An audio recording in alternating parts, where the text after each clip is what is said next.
Hey guys, Chip Taylor here, coming to you again from Zalisi, Ukraine, southwest Ukraine, in the dark once again because of the power cuts forced on Ukraine by the Russians consistently bombing our power stations.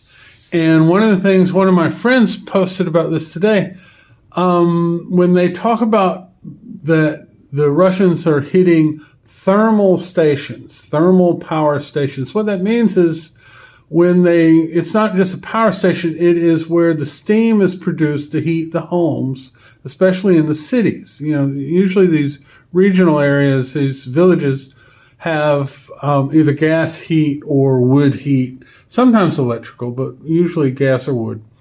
But in the cities like Kyiv and Dnipro and Lviv and the bigger places, they actually have a steam plant that ships out or pipes out steam through the pipes all through the city.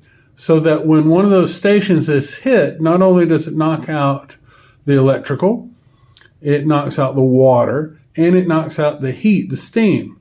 Now, none of these places have central heating.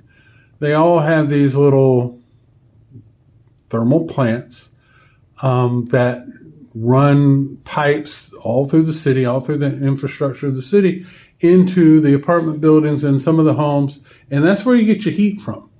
And so these people don't have the ability to heat their homes once these thermal plants are struck, and they're down for days. Today it was 5 degrees Fahrenheit. We've got furnaces. We don't use gas and we don't use electrical to heat the house.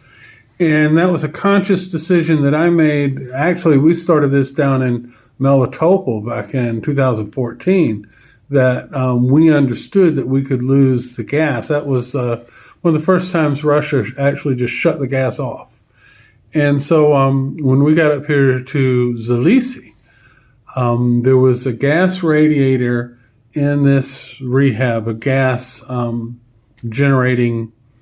generating gas unit, a boiler is what they call it.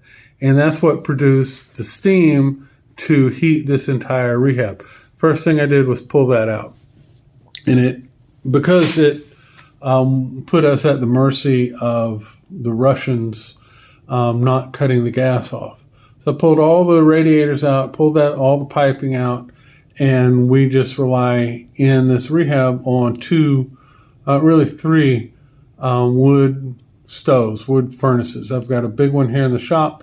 I've got another one in the kitchen, which is a wood stove, and it's got a double chimney. So the other side of the wood stove is an oven that heats the other room. So the kitchen in the rehab is heated by wood. There's one big, what we call the classroom, which is heated by wood. And then my shop, which is about 600 square feet, we heat that with wood. And then our house has the same thing.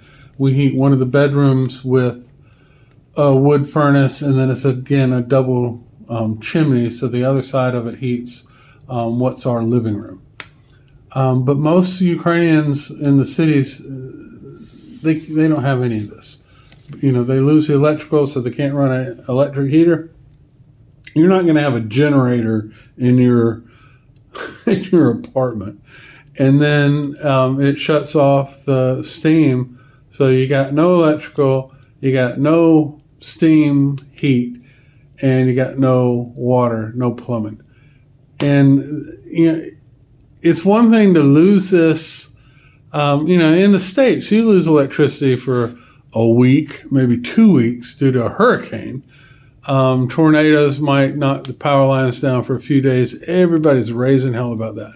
But we're talking about losing power every freaking day. And, I ain't complaining about any of this crap because this is a small price for me to help defend the country. I'm not bitching about this. We made plans. We bought a lot of wood, and we've got these furnaces, and we use them. But I'm talking about a whole bunch of people that don't have a choice. And when you hear that this is what the Russians are doing, anytime there's a bombing, anytime there's shelling, anytime there's drones, They're hitting infrastructure. They're not hitting military targets. They're hitting the frickin' heat, trying to bring Ukrainians to their knees. And what Ukraine does, what Ukrainians do, is a lot like what happened in Britain, in the Battle of Britain in 1940, 1941. It made them pissed. It made the Brits angry, and they said, the hell with you, Germany. Well, we say the same thing over here. The hell with you, Russia. We're going to deal with what we have to deal with in order to defeat you and get you off Ukrainian land. If you got any questions about this, send me a message and I'll fill you in on whatever details. We had, massive missiles and drones yesterday, which is probably why I'm sitting in the dark today, because normally we would not have had the power cut off for this long today. But hopefully, supposedly, it'll come back on within the next hour. It's been off since noon, and, we just made arrangements. But if you got any questions about it, let me know. Send me a message, and have a blessed day. Have a great evening, and Slava Ukraine.